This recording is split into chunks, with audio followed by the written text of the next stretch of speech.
I stood in my garage on a Tuesday morning in January, watching the thermometer on the wall read -12 degrees Fahrenheit, when I heard the aggressive knock on my front door that would kick off 3 months of absolute insanity. The concrete beneath my feet was pleasantly warm, heated by the radiant floor system my contractor had installed just 2 weeks earlier. My tools weren't frozen solid. My car started without complaint, and I could actually work in here without losing feeling in my toes. In Fargo, North Dakota, this wasn't a luxury. It was common sense. I opened the door to find Brenda Hollister standing on my porch, clipboard clutched to her chest like a shield, her face pinched into that expression that meant someone was about to have a very bad day. Brenda was the president of our HOA, the Meadowbrook Estates Community Association, and she took her position more seriously than most Supreme Court justices took theirs. "Frank Donovan," she said, not even bothering with a greeting. "We need to talk about your garage." My garage. I stepped aside to let her in from the cold, but she didn't move. "The board received a complaint about unauthorized modifications to your property. We're here to investigate." I looked past her and spotted 2 more board members sitting in her idling SUV. Patricia something and Gary from 3 streets over. "It's -12 outside. You want to come in? This won't take long. I need to see your garage immediately." I grabbed my coat and led her around the side of the house. The wind cut through the subdivision like a knife, making my eyes water. We'd moved here from California 3 years ago when I took a position as an engineer at a manufacturing plant, and I still wasn't used to these North Dakota winters.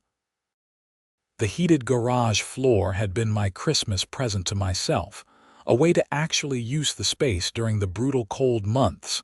Brenda stepped into my garage and immediately frowned at the temperature difference. "It's warm in here." "That's kind of the point." She walked across the floor, her sensible winter boots squeaking on the concrete. "You installed radiant floor heating without board approval." "I didn't know I needed approval. It's inside my garage. Not visible from the street doesn't affect anyone else." Brenda pulled out her phone and took several photos of my floor, my walls, my workbench. Section 7. Subsection 4 of the CC and Articles states that any structural modifications require board approval before installation. Heating systems qualify as structural modifications. It's not structural. They didn't tear up the foundation. My contractor, Mike from Superior Heating Solutions, he installed it right on top of the existing concrete. It's basically a glorified heated mat with better engineering. That's for the board to determine. She took more photos.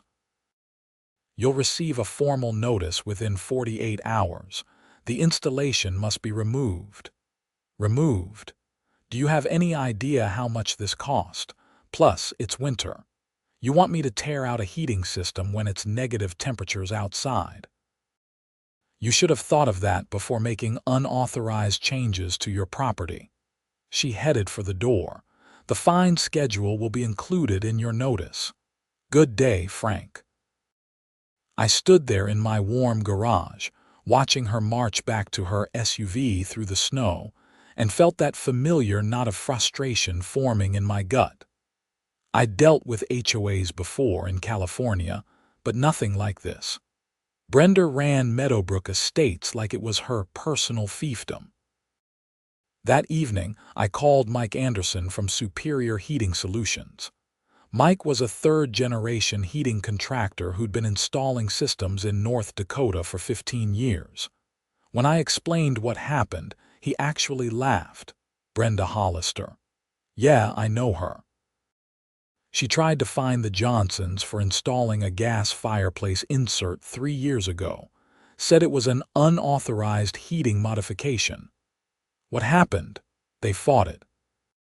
Eventually, The board backed down when their lawyer explained that interior home improvements don't fall under HOA jurisdiction unless they affect the exterior appearance or common areas. But it took them 6 months and about $3,000 in legal fees. Great, I muttered. So what do I do? Well, first thing tomorrow, I'm going to pull together all the documentation on your installation. Permits, inspection reports, manufacturer's specs, everything.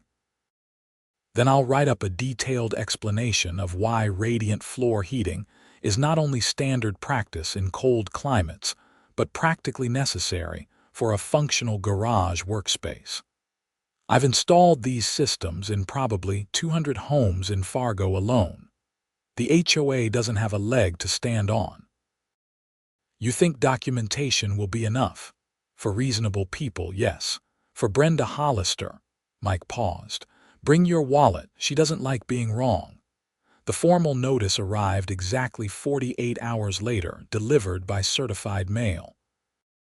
It was 3 pages long, written in the kind of officious language that made me want to throw something. The key points were simple.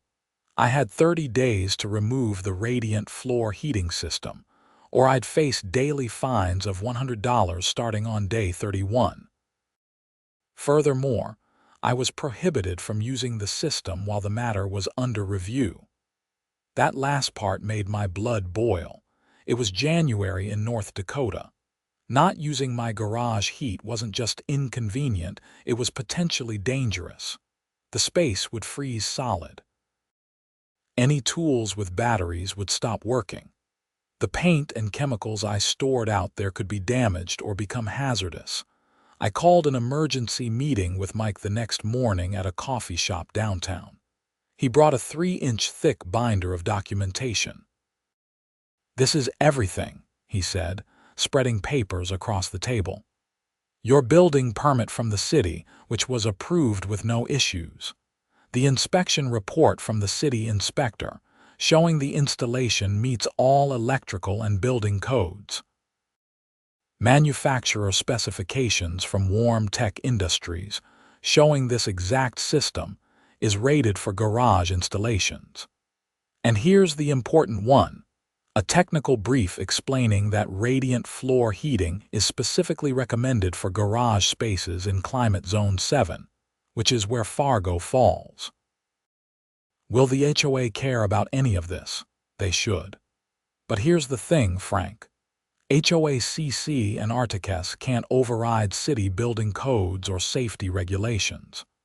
Your system is code compliant, inspected, and approved by the actual authorities who govern construction in this city. The HOA can have opinions, but they can't force you to remove a legally installed, code-compliant safety feature. You keep calling it a safety feature, because it is. Heated garage floors prevent ice formation, reduce slip hazards, protect vehicles and equipment from extreme cold damage, and create a workspace that won't give you frostbite.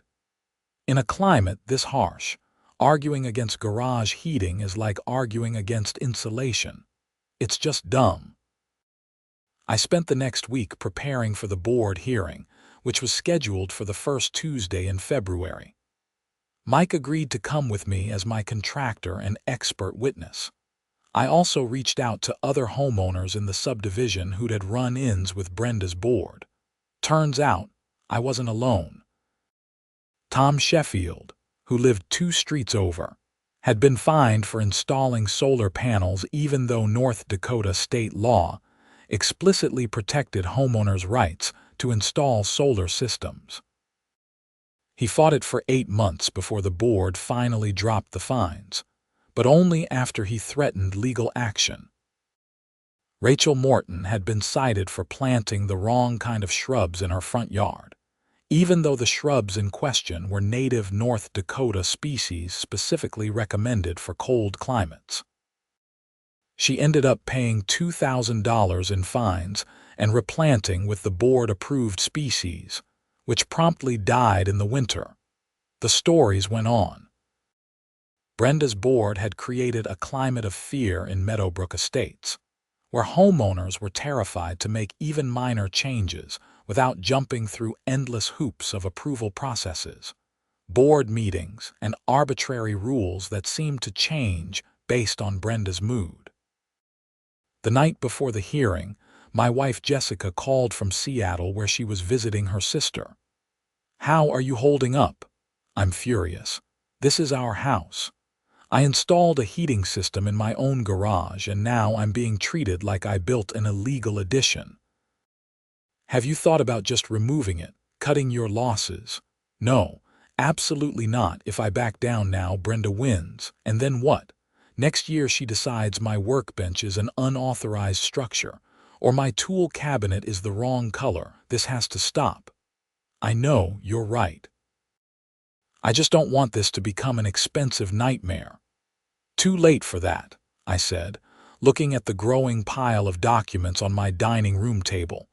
The board hearing was held in the community center at 7 p.m. The room was set up like a courtroom, with a long table at the front for the board members and rows of folding chairs for attendees. About 20 other homeowners showed up, probably hoping for some entertainment or wanting to see how my case would affect their own situations. Brenda sat in the center of the board table, flanked by Patricia and Gary on one side and two other board members I didn't recognize on the other.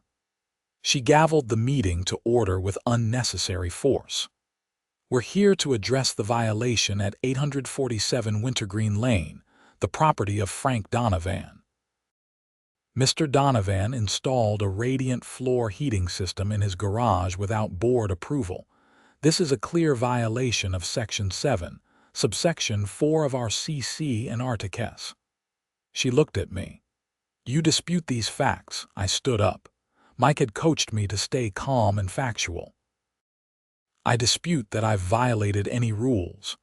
I installed a heating system inside my garage. The work was permitted through the city, inspected, and approved. The system is not visible from outside my property, doesn't affect any common areas, and doesn't impact any other homeowner. The CC and Articles don't have an exception for interior modifications. All structural changes require approval. It's not a structural change. No foundation work was done. No walls were moved. It's a heating system, no different than if I'd installed a space heater, except it's more efficient and safer." Brenda's expression tightened. "The board has determined it's a structural modification. That's not up for debate." Mike stood up. "May I address the board?" "And you are?" "Mike Anderson, Superior Heating Solutions. I'm the contractor who installed Mr. Donovan's system. I've brought documentation that I think will be relevant to this hearing." "The board doesn't need to see documentation. We've made our determination." "With all due respect, madam, I think you do need to see this." Mike approached the board table and set down copies of his binder for each member. "What Mr. Donovan installed is not an unusual or structural modification. It's a standard radiant floor heating system, the kind I've installed in over 200 homes in Fargo. It's specifically recommended for garage spaces in our climate zone." Brenda barely glanced at the binder. "That's not relevant to whether he violated our CC and Articles." "Actually, it is. Your CC and Articles can't require the removal of code-compliant safety features. Mr. Donovan's system was permitted and inspected by the city. Forcing him to remove it would create an unsafe working environment and potentially damage his property and equipment stored in that space." Gary, the board member to Brenda's left, opened the binder and started flipping through pages. "This is from the International Residential Code." "Yes, sir." "Section M 2105 specifically addresses radiant heating systems. Mr. Donovan's installation meets every requirement. Furthermore, the city of Fargo approved the permit because this type of system is not only allowed but encouraged in our climate." Patricia leaned over to look at Gary's copy. This says radiant floor heating is recommended for garage spaces to prevent moisture accumulation and ice formation. That's correct, Mike said. In extremely cold climates, an unheated garage can actually be dangerous. When you park a car that's been driven in winter conditions, snow and ice melt off and refreeze on the garage floor. That creates slip hazards. A heated floor prevents that problem. Brenda's face was getting red. The board has heard enough. We'll take a 15-minute recess to discuss. The 5 board members filed into a back room. I sat down next to Mike, my heart pounding.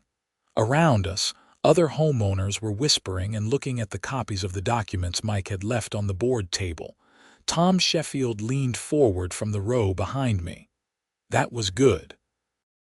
I've never seen anyone bring actual code documentation to a hearing before. Will it matter? I asked, with Brenda. Hard to say. She doesn't like being contradicted. 20 minutes later, the board returned. Brenda looked like she'd been sucking on lemons. She took her seat and rearranged her papers with sharp, angry movements. The board has reviewed the documentation provided by Mr. Anderson. However, we maintain that Mr. Donovan violated our CC and Articus by failing to seek approval before installation. Therefore, we're assessing a fine of $2,000 for the violation. The system may remain in place, but Mr. Donovan must submit a formal modification request for retroactive approval.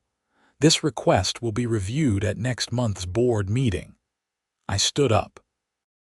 So I can keep the system, but I have to pay a $2,000 fine and go through an approval process for something that's already installed and approved by the city.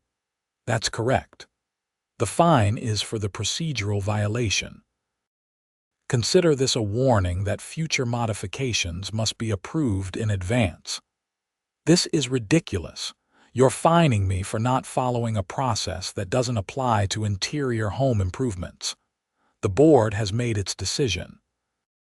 If you wish to appeal, you may do so through the formal appeals process outlined in Section 12 of the CC and Articus. This hearing is adjourned. She gavelled again, and the board members started gathering their papers. I felt Mike's hand on my shoulder. Don't say anything else. Let's talk outside.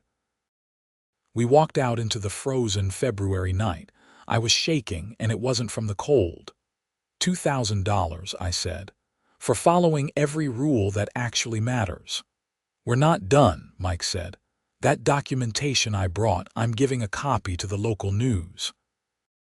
I've already been in touch with a reporter at the forum who's been covering HOA overreach stories. This is exactly the kind of thing that gets attention.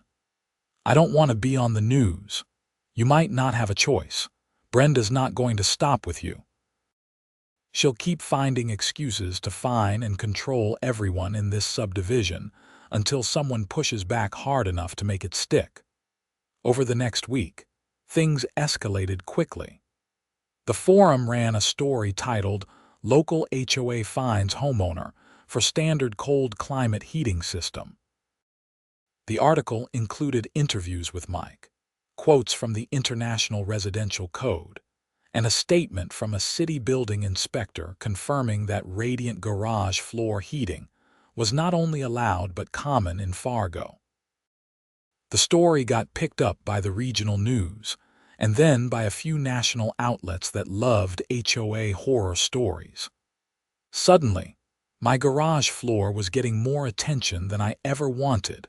Brenda responded by doubling down. She sent another certified letter stating that my media appearances constituted harassment of the board and violated the CC and Articus section on maintaining community harmony. The original $2,000 fine was increased to $3,000, with an additional $500 fine for bringing negative attention to Meadowbrook Estates. That's when I decided to hire a lawyer. Linda Morrison specialized in HOA disputes and real estate law. She had a small office downtown and a reputation for not backing down from fights. "This is actually a pretty clear-cut case," Linda said after reviewing all my documentation. "The problem is that HOAs have a lot of power, and Brenda knows most people won't spend the money to fight back. She's counting on you to just pay the fines and shut up." "What are my options?" "We can fight this on multiple fronts. First, we file a formal appeal through their internal process, which will probably fail because Brenda controls the board. Then we take it to court. We argue that the CC and Articus don't apply to interior modifications, that your system is code compliant, and that the fines are excessive and punitive. How long will that take? Could be 6 months, could be a year. And it'll cost you probably $5,000 to $10,000 in legal fees if it goes all the way." I sat back in my chair, doing the math. Between the fines and legal fees, I was looking at potentially $13,000. My heated garage floor had cost $6,000 to install. "But here's the thing," Linda continued. "I think we can win this, and if we do, the HOA will have to pay your legal fees. Furthermore, we can probably get those fines thrown out entirely. The key is proving that Brenda and the board are operating outside their authority." "What do you mean?" "CC and Articus have limits. They can't violate state law, city codes, or basic property rights.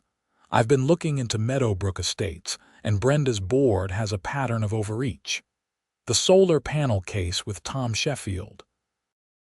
That violated North Dakota Century Code 4705.1, which protects homeowners' rights to install solar systems.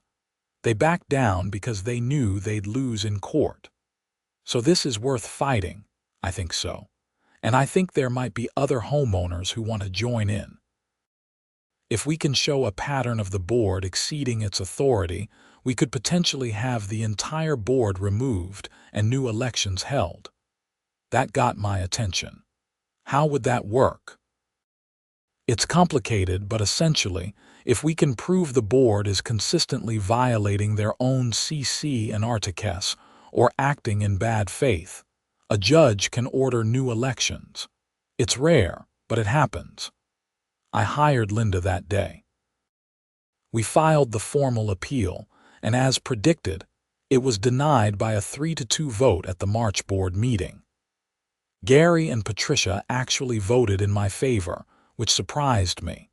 Apparently, Mike's documentation had made an impression on them, and they were starting to question Brenda's leadership. While we prepared for court, the local news coverage continued. More homeowners came forward with their own stories of Brenda's overreach. The woman who'd been fined for having her garage door open too long during the day. The couple who were cited for hanging Christmas lights 2 days past the board-approved deadline. The family threatened with fines for their children's playground equipment being visible from the street. A pattern emerged. Brenda wasn't just enforcing rules. She was wielding them like weapons, targeting people she didn't like or who questioned her authority. The playground equipment violation. That family had spoken against Brenda in a previous board meeting. The Christmas lights fine. That homeowner had run against Brenda in the last election. In April, things took a dramatic turn. Linda filed our lawsuit in Cass County District Court. The case was Frank Donovan v. Meadowbrook Estates Community Association Board of Directors. We weren't just challenging the fines.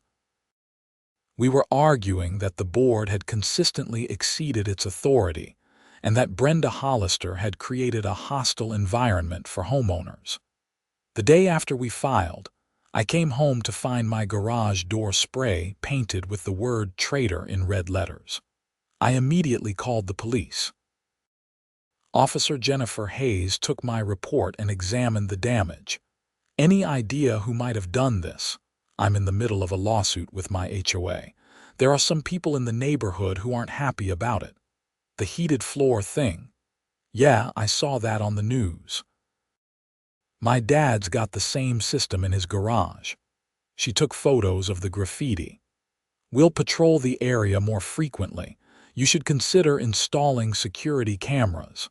I took her advice.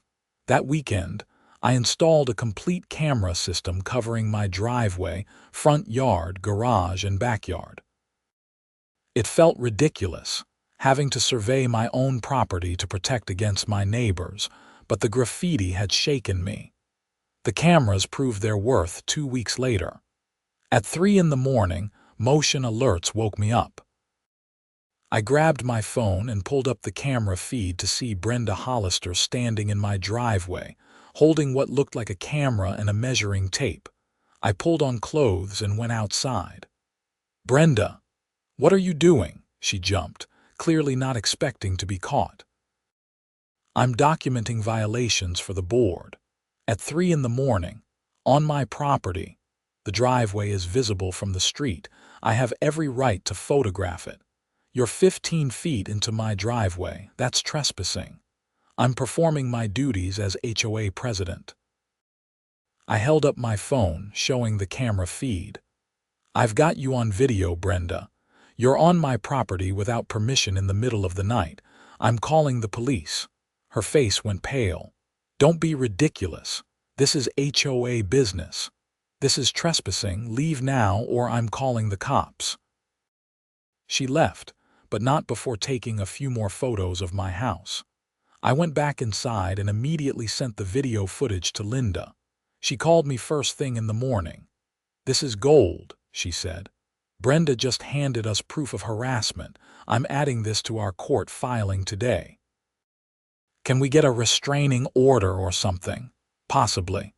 Let me see what I can do." The lawsuit was scheduled for a hearing in June. As the date approached, tensions in Meadowbrook Estates reached a breaking point.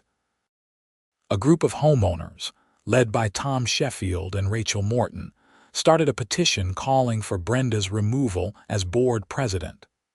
They collected signatures from 70% of the subdivision. Brenda responded by trying to fine everyone who signed the petition for creating a hostile and divisive environment. That backfired spectacularly when local news covered the story, and the outcry was immediate. Several board members, including Gary and Patricia, publicly stated they hadn't approved any such fines and didn't support them. In late May, Patricia resigned from the board, issuing a statement that she could no longer support Brenda's leadership style. Gary followed 2 days later. That left Brenda with only 2 supporters on the 5-member board, not enough for a quorum to conduct official business. The remaining board members called an emergency meeting to elect temporary replacements, but Brenda refused to hold elections. She claimed that the CC and Artiques didn't allow for midterm elections, and that the board would operate with 3 members until the regular election cycle in November. Linda filed an emergency motion, arguing that the HOA was now unable to conduct business and that a judge needed to intervene. The hearing was scheduled for the first week of June, a week before our main lawsuit hearing. I sat in the courtroom on a Wednesday morning, watching Judge Patricia Wilcox review the stack of documents Linda had submitted. The judge was in her 60s, with gray hair and a no-nonsense demeanor that suggested she'd seen every kind of nonsense humanity could produce. "Let me make sure I understand this correctly," Judge Wilcox said, looking over her glasses at Brenda's lawyer, a nervous young man named Craig Patterson. "2 board members resigned in protest of your client's actions, leaving the board without enough members to conduct official business. Your client refuses to hold elections to fill these positions, citing bylaws that were apparently written before North Dakota updated its HOA statutes." "Is that accurate, Your Honor? Mrs. Hollister is simply following the CC and Artiques as written. The bylaws state that board elections occur in November. And in the meantime, how exactly is the HOA supposed to function? Who approves routine maintenance? who handles emergency repairs to common areas, who reviews legitimate modification requests from homeowners. Craig shuffled his papers. The remaining board members can handle essential business. Can they? Don't you need a quorum of at least 3 members for official votes? Judge Wilcox flipped through the CC and Articles. According to Section 4, Subsection 2, any official board action requires a vote of at least 3 members. Mrs. Hollister only has 2 other board members left. That's not a quorum. We believe the bylaws allow for a reduced quorum in emergency circumstances. Show me where it says that. Craig couldn't because it didn't say that anywhere. Judge Wilcox spent another 10 minutes grilling him before turning to Linda. Miss Morrison, what exactly is your client seeking? Your Honor, we're asking the court to order immediate elections to fill the vacant board positions. Additionally, we're requesting that the court appoint a temporary neutral administrator to oversee those elections, as we don't trust the current board to conduct them fairly. On what grounds? Linda presented the evidence of Brenda's pattern of retaliation, the attempted fines against petition signers, the video of her trespassing on my property at 3 in the morning, and documented cases of selective enforcement of rules. Judge Wilcox took her time reviewing everything. The courtroom was silent except for the rustling of papers. Finally, she looked up. I'm going to order emergency elections within 30 days. The court will appoint a neutral administrator from the North Dakota HOA Management Group to oversee the process. All homeowners in Meadowbrook Estates will be eligible to vote, and any homeowner in good standing may run for the open positions. She looked at Brenda. Mrs. Hollister, you and your remaining board members will cooperate fully with this process. Any attempt to interfere will result in contempt charges. Is that understood? Brenda's face was bright red. Your Honor, this is unprecedented overreach into HOA governance. What's unprecedented is an HOA board that has lost the confidence of 70% of its members and refuses to allow democratic elections. This community needs functional governance, and you've made that impossible. My order stands. We left the courthouse to find news cameras waiting outside.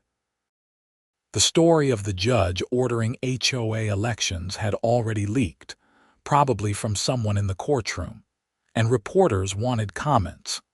Linda handled most of the questions, explaining that this was about restoring democratic governance to Meadowbrook Estates.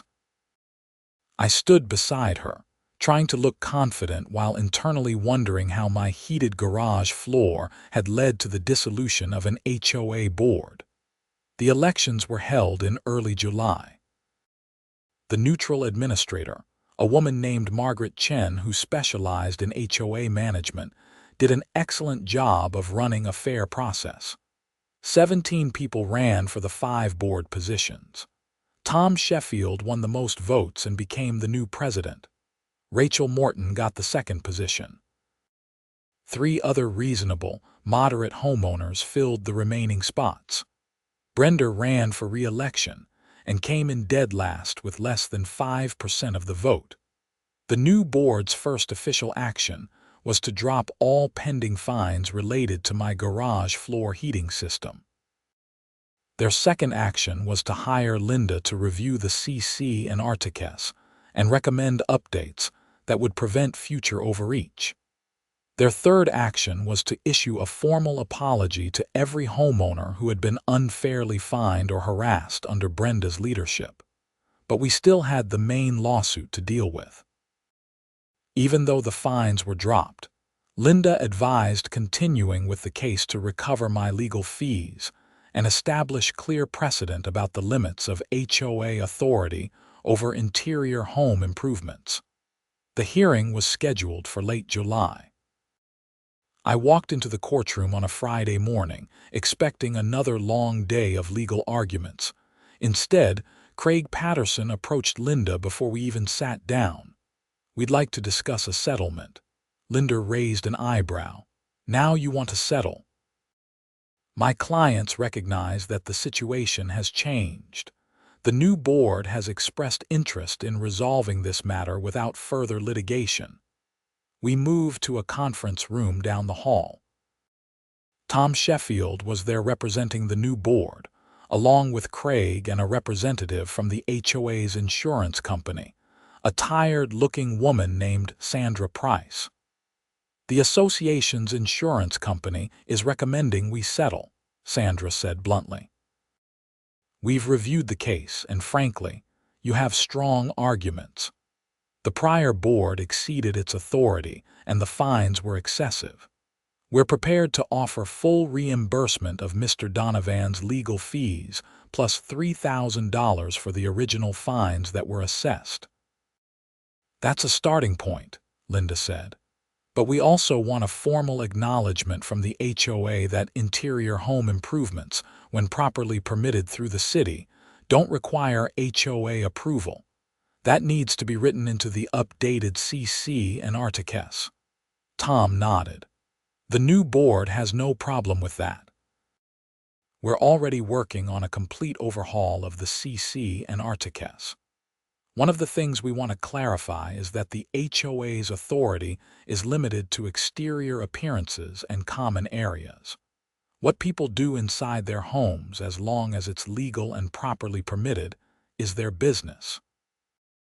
We also want to guarantee that there will be no retaliation against Mr. Donovan or any other homeowner who participated in challenging the prior board's actions, Linda continued. Done, Tom said. Look, we all lived under Brenda's reign of terror. Nobody on the new board wants to continue that pattern.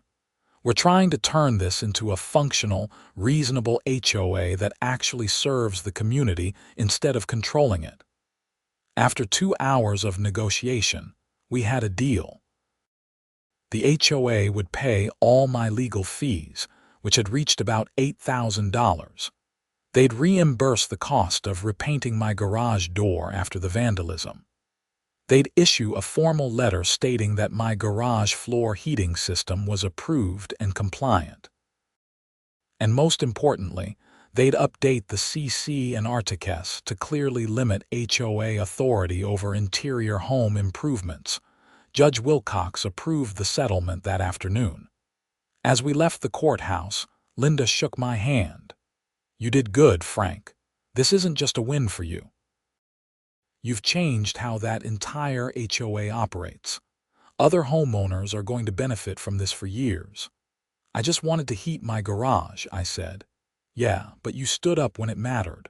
A lot of people don't. The story should have ended there, but Brenda wasn't quite finished. In August, I got a call from Officer Hayes, the cop who'd taken my report about the graffiti. Mr. Donovan, I wanted to let you know we've made an arrest in connection with the vandalism to your garage door. Really? Who? I can't share specifics during an ongoing investigation, but I can tell you it was someone associated with your HOA dispute. We found evidence linking them to the crime. Was it Brenda Hollister? I really can't say, but there will be a court hearing next month if you want to attend. I did attend, and yes, it was Brenda. Turns out she'd been dumb enough to buy the spray paint at a local hardware store with her credit card, and the store's security cameras caught her making the purchase at 9 p.m. the night before my garage was vandalized. When confronted with the evidence, she'd broken down and confessed. The judge gave her a choice: 100 hours of community service and restitution for the damage, or 30 days in jail. She chose community service and was required to attend anger management counseling. She was also permanently banned from serving on any HOA board in North Dakota, thanks to a provision in state law that allowed judges to restrict people convicted of harassment from certain positions of authority. By September, life in Meadowbrook Estates had returned to something resembling normal. The new board was doing a good job of focusing on actual community needs, like maintaining common areas and organizing neighborhood events, rather than harassing homeowners over minor perceived violations. My garage floor continued to work perfectly. On cold mornings, I'd go out to my warm workspace, fire up my coffee maker, and actually enjoy working on projects instead of fighting frostbite. Other homeowners started asking Mike to install similar systems in their garages. He became the unofficial preferred contractor for the subdivision. Jessica came home from her extended trip in October, and I filled her in on everything that had happened while she was gone. "So let me get this straight," she said, standing in our warm garage. "You installed a heated floor, which led to HOA fines, which led to a lawsuit, which led to the entire HOA board being replaced, which led to your primary antagonist getting arrested for vandalism and banned from HOA service for life. That's a pretty accurate summary. All because you wanted warm feet while working on your woodworking projects. Well, when you put it like that, it sounds ridiculous. It is ridiculous, but I'm proud of you for fighting back. Someone needed to stand up to Brenda. The whole thing cost us about $10,000 when you factor in everything that wasn't reimbursed, like the security cameras and the time I took off work for court appearances." "Worth it," Jessica said firmly. "We're going to live here for years, hopefully. If you hadn't fought this, we'd have spent those years walking on eggshells, terrified to make any changes to our own home. At least now we know the HOA is reasonable." She was right, of course. Over the following months, I watched the new board transform how Meadowbrook Estates operated. They updated the CC and Articus to be clear and reasonable. They established transparent processes for modification requests. They created a grievance procedure that didn't involve arbitrary fines. They even started a newsletter to keep homeowners informed instead of surprising them with violations. Tom Sheffield proved to be an excellent board president, balancing the need for community standards with respect for homeowners' rights.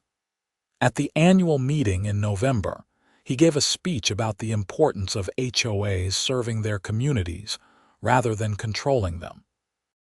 "We're not here to tell you how to live in your homes," he said to a packed community center. "We're here to maintain property values, keep common areas nice, and help neighbors work together when conflicts arise. That's it.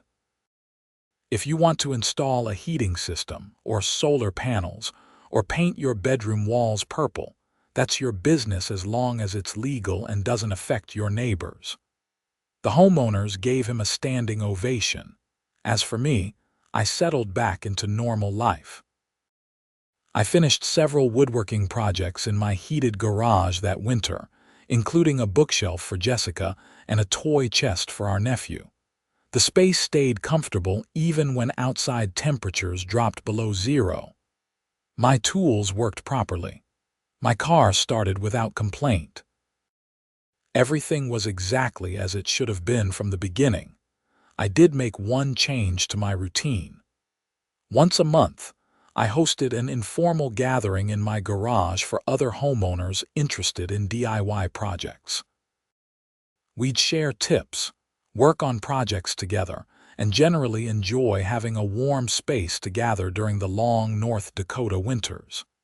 It became a popular event, with 10 to 15 people showing up regularly. Brenda moved out of Meadowbrook Estates in February, selling her house and relocating to Minnesota. I heard through the neighborhood grapevine that she'd told people she couldn't stand living in a community that didn't appreciate proper standards. Most of us considered her departure a final victory. The new homeowners who bought Brenda's house were a young couple with 2 small kids. At the neighborhood welcome party, I mentioned that I'd installed a heated garage floor and was happy to share my contractor's information if they were interested. "Actually," the husband said, "that was one of the things we loved about this neighborhood. When we were researching Meadowbrook Estates, We came across all those news articles about your case. The fact that the community stood up for reasonable homeowner rights. That's exactly what we were looking for. You bought a house here because of my heated garage floor. Not just that, but it showed us what kind of community this is. We wanted to live somewhere with reasonable people who focus on what matters, not petty rules and power trips. It was a strange feeling, realizing that my months of stress and fighting had actually made the neighborhood more attractive to people. But it was also validating. The whole ordeal had been worth it. By the time spring arrived, with temperatures finally climbing above freezing and the snow beginning to melt, Meadowbrook Estates felt like a completely different place. Homeowners were no longer afraid to make improvements to their properties. People waved and chatted instead of eyeing each other suspiciously. The community had relaxed. I was out in my driveway one Saturday afternoon in April, washing my car when Tom Sheffield walked over. "Got a minute?" he asked. "Sure. What's up?" "The board has been talking, and we want to do something to recognize what you did. Fighting Brenda took guts, and it cost you time and money. We're proposing a change to the CC and Articus that we're calling the Donovan Amendment." "The what?" "The Donovan Amendment. It'll formally recognize homeowners' rights to make interior improvements without HOA approval, as long as they're properly permitted and don't affect the exterior appearance or common areas. We're presenting it at next month's meeting for a vote. You don't have to name it after me. We want to. It'll be a reminder of why these protections exist. Future boards and future homeowners should know the history." The Donovan Amendment passed with 92% approval at the May meeting. It was written into the CC and Articus as Section 7, subsection 12, replacing the old language that Brenda had used to justify her overreach. Standing in the community center that night, listening to my neighbors vote overwhelmingly to support common-sense protections for homeowner rights, I felt something I hadn't felt in a long time: pride in my community. Not because everyone agreed on everything, but because we'd collectively decided that respecting each other was more important than controlling each other. The local news covered the vote, closing out their ongoing coverage of the Meadowbrook Estates story. The reporter, a woman named Ashley Grant who'd been following the case since the beginning, interviewed me after the meeting. "Looking back, do you regret getting involved in this fight?" she asked. I thought about it. The stress, the legal fees, the graffiti on my garage, the months of conflict and uncertainty. Then I thought about working in my warm garage on cold winter mornings, about the reasonable board we now had, about the community that had emerged from the chaos. "No," I said, "I don't regret it at all. Sometimes you have to fight for what's right, even when it's expensive and stressful. If I just paid the fines and removed my heating system, Brenda would still be running this place like a dictator. At least now we have something better." The interview aired that night, and I got texts from friends and family all over the country who'd seen it. My brother in Texas sent a message that just said, "You went to war over a heated floor and won. That's the most North Dakota thing ever." He wasn't wrong. As summer progressed, life continued to improve in Meadowbrook Estates. The new board organized community events, like a 4th of July block party and a neighborhood garage sale. They established a volunteer committee to help elderly homeowners with yard maintenance. They created a community garden in one of the common areas. These were the things HOAs were supposed to do: building community, helping neighbors, maintaining property values through actual service rather than through fear and fines. It felt revolutionary after years of Brenda's leadership, but really it was just common sense. In August, Mike called me with interesting news. "Remember that technical brief I put together about radiant floor heating in cold climates? The one I used for your HOA hearing. Yeah, of course. It's getting passed around among other contractors and HOA management companies. I've gotten calls from 3 different states asking for copies.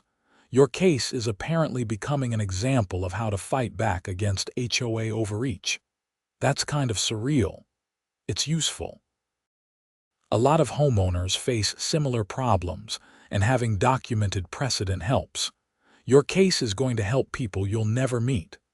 That thought stayed with me. My fight hadn't just been about my garage or even about Meadowbrook Estates.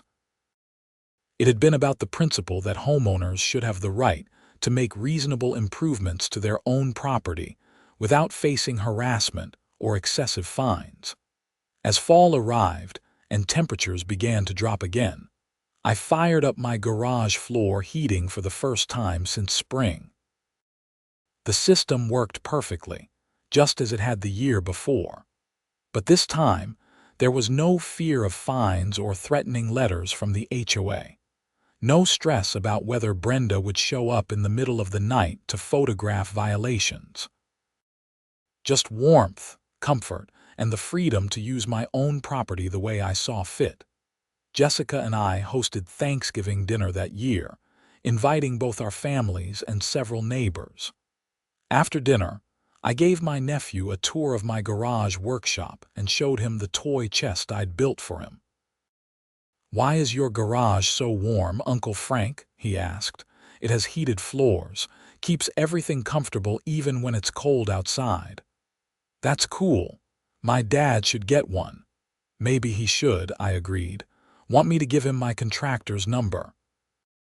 As everyone laughed and talked in my warm garage, admiring various projects and discussing their own home improvement plans, I realized this was what community was supposed to feel like. Not fear of violations and fines, but neighbors supporting each other, sharing knowledge and respecting each other's choices. The heated garage floor that had caused so much conflict had become a gathering place, a symbol of what we'd fought for and won.